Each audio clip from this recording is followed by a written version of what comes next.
Dan itu stakeholdernya adalah umat muslim, nggak cuma NU aja. Dan nggak cuma Mukibin saja. Dan nggak Robito Alwiyah. Mereka bukan Robito Alawiyah, Gus, Robito Alwiyah gitu. Jadi kalau mau adil, buat tim investigasi. Saya mengajukan ini kepada Habib Miftahul Ahyar dan nggak ada tanggapannya. Ya mungkin nggak tahu kenapa nggak mau nanggapi. Itu sikap yang adil, Gus. Pengadilan kan juga nggak langsung memutuskan siapa yang bersalah. Harus diadili, diperiksa bukti-buktinya, divalidasi, mendengar tim ahli, pakar gitu. Apakah NU pernah gitu? Enggak kan? Basil Masail juga enggak pernah. Sepertinya Gus Yahya lebih mendengar Fahru Rosi yang lulus S3 itu tidak sesuai standar dikti. Fahru Rosi itu lulus enggak sesuai standar dikti loh, Gus.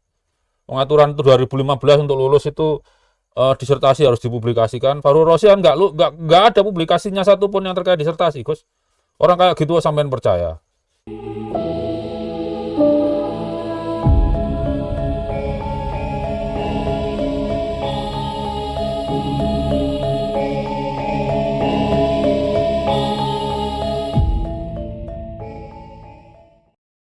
Assalamualaikum warahmatullahi wabarakatuh. Saya punya beberapa pertanyaan terhadap Mas Yahya, Gus Yahya lah. Tapi saya kayaknya lebih enak panggilnya dengan Mas Yahya. Pertama kalau panggil Gus, saya nggak punya Kartanu, walaupun secara tradisi keluarga saya itu NU sebetulnya. Bapak saya tahlilan, bapak saya meninggal juga ditahlili. Kami juga nyekar kuburan, bahkan tabur bunga gitu ya. Jadi ya secara tradisi saya NU lah, walaupun nggak punya Kartanu dan nggak ingin juga gitu kan. Soalnya saya juga punya guru-guru dari Muhammadiyah. Jadi kalau punya Kartanu harusnya saya juga punya kartu Muhammadiyah. Kalau nggak punya dua-duanya, ya kalau nggak punya salah satunya ya nggak punya kedua-duanya kan gitu. Tapi yang jelas kalau saya dengan Gus Yahya itu alma maternya sama UGM gitu ya. Gus Yahya lulus lebih dulu, tapi jenjang pendidikannya lebih tinggi saya gitu. Ya nggak tahu mana yang lebih senior, nggak penting gitu ya. Ini pertanyaan buat Gus Yahya gitu. Dalam perkara nasabah Alawi, Gus Yahya kan selalu berulang kali menyatakan nggak perlu nanya dalilnya apa. Ingat Gus, dalam ilmu filsafat, saya nggak tahu waktu Gus Yahya kuliah itu diajarkan atau tidak. Tapi kalau adik-adik S1 kita, bahkan termasuk yang di NU itu, maksudnya generasi muda NU, yang kuliah sekarang itu pasti diajarkan filsafat ilmu. Kalau generasi Gus Yahya dulu paling cuma diajarkan metodologi ilmiah aja. Sekarang mereka sudah diajarkan filsafat ilmu. Dalam filsafat ilmu itu, beban untuk pembuktian pada suatu klaim adalah pada yang mengklaim, bukan pada yang menolaknya, gitu ya. Jadi untuk Gus Yahya dalam perkara nasabah Alawi gitu, saya nggak tahu Gus Yahya dulu dapat kuliah filsafat ilmu atau enggak, kemungkinan enggak. Tapi adik-adik kita NU yang sekarang belajar S1 itu Gus, itu belajar. Jadi Gus Yahya harus mampu menjelaskan ke mereka gitu ya. Bukti apa yang membuat Gus Yahya percaya bahwa nasabah Alawi itu tersambung ke Rasulullah? Nasab itu fenomena historis dan biologis loh Gus. Mas Rumel Abbas sudah bilang gitu. Jadi harus bisa dibuktikan dari dua aspek keilmuan itu. Aspek historis berarti metodologi ilmiahnya harus ngikuti ilmu sejarah, dan aspek biologis harus ngikuti metodologi ilmu biologi. Saya berani bilang di sini bahwa filogeni, jadi silsilah Balawi secara genetik, itu tidak fit dengan narasi kitab suci tentang keluarga Bani Ibrahim. Jadi jarak genetik antara Kohanim, haplogrup GP15, haplogrup GM201 ya, ini di atasnya GP15 kayaknya. Haplogrup GM201 antara yang Kohanim, keturunan yang mengaku keturunan Nabi Harun, dengan yang mengaku keturunan Imam Ali, itu ketemu kakek bersamanya 20.800 tahun yang lalu, Gus. Itu nggak mungkin Nabi Ibrahim. Karena Nabi Ibrahim itu, kalau dari paper-paper yang saya baca, walaupun metodenya mencocokkan antara narasi kitab suci dengan kejadian-kejadian yang dicatat sejarah, Nabi Ibrahim itu nggak mungkin lebih tua dari 6.000 tahun yang lalu gitu. Jadi sebagai kali ini pertanyaan saya adalah Gus Yahya sebagai alumnus UGM. Bukti apa yang membuat Gus Yahya menerima kebenaran bahwa Balawi ini keturunan Nabi Ibrahim? Itu pertanyaan pertama. Pertanyaan kedua terkait dengan pidato Gus Yahya, saya lupa eventnya apa, bahwa NU akan membuat semacam diklat PIM gitulah. Membentuk calon-calon pemimpin NU dari, ya tentu saja dari NU, dari taruna-tarunanya NU gitu. Bahkan syaratnya di setel tinggi gitu ya. TOEFL berapa? TOEFL 660, paper based TOEFL gitu ya. Padahal doktoral aja minimal cuma 550 kalau kita ke kuliah ke luar negeri, dalam negeri seingat saya cuma 530 lah. Nah ini dalam perkara nasab ini, apakah Gus Yahya itu sudah menunjukkan, memberi teladan pemimpin yang adil? Hal ini sepertinya Gus Yahya lebih baik lah dari saya tentang wasiat-wasiat dari apa ya, dari ulama-ulama Islam generasi salaf.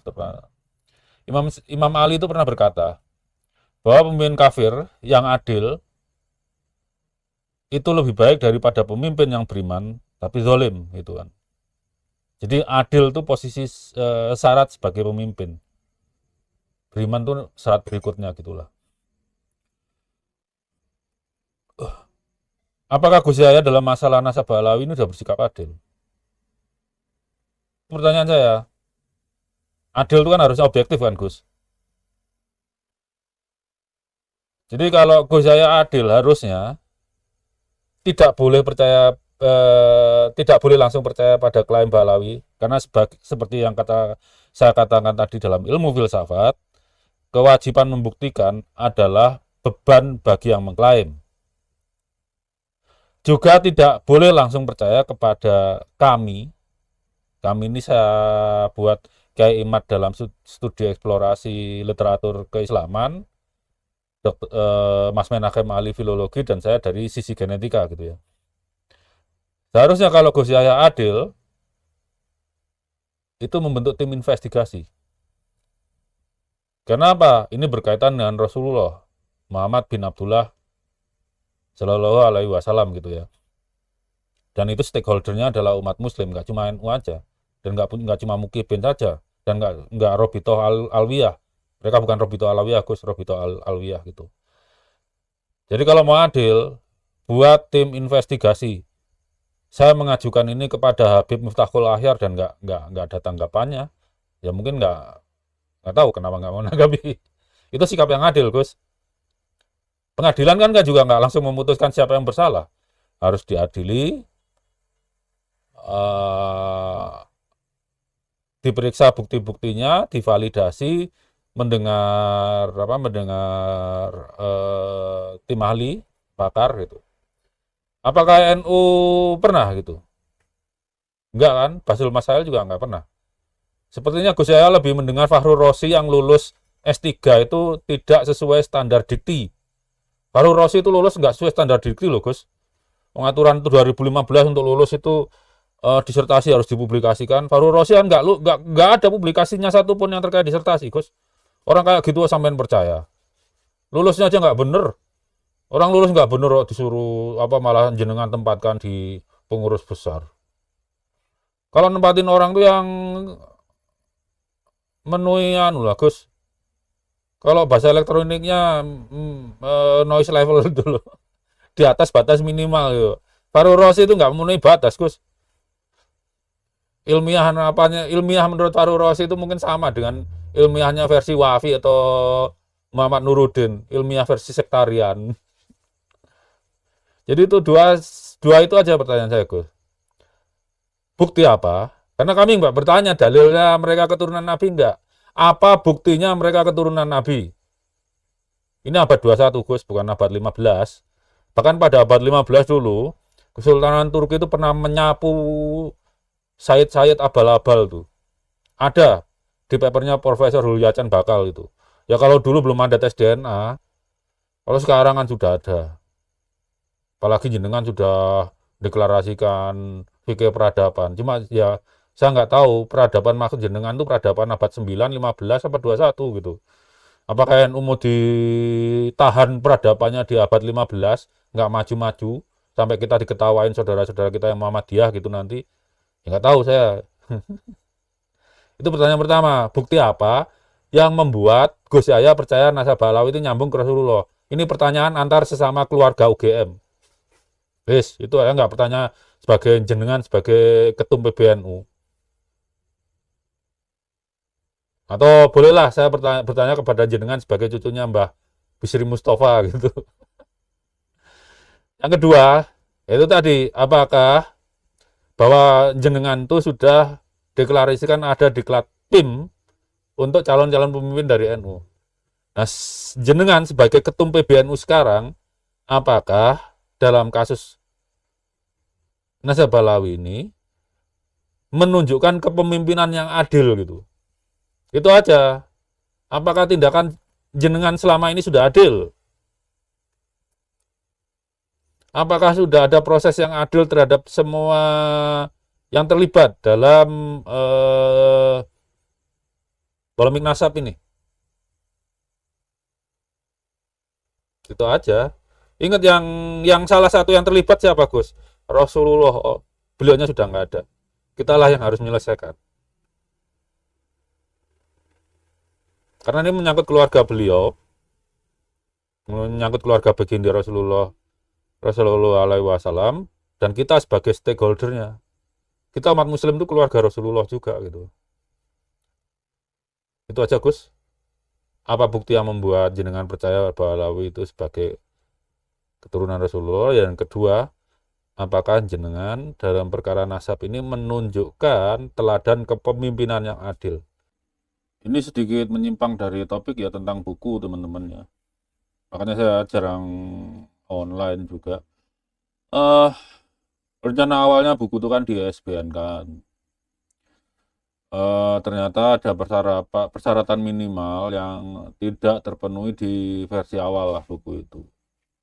Jadi untuk yang menunggu versi cetak, mohon bersabar agar saya bisa memenuhi persyaratan yang dipersyaratkan Perpusnas. Karena saya juga punya pekerjaan utama, ya itu bisa dikerjakan di sela-sela waktu saya. Jadi tunggu saja. Yang terlanjur beli digital tidak perlu khawatir. Karena kalau sudah beli digital, maka versi update-nya nanti akan di-upload. Kalau sudah saya umumkan, tinggal di-download lagi aja. Ya kan saya udah kasih tahu tuh. Ya udah gitu aja. Terima kasih.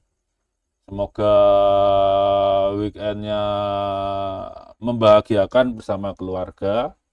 Apalagi dengan presiden baru, berarti harapan baru.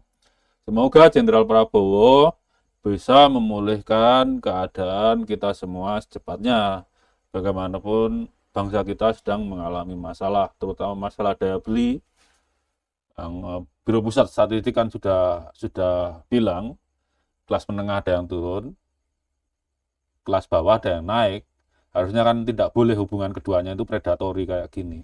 Kalau naik, ya naik semua, jangan satu naik satu turun. Gitu aja ya. Wassalamualaikum warahmatullahi wabarakatuh.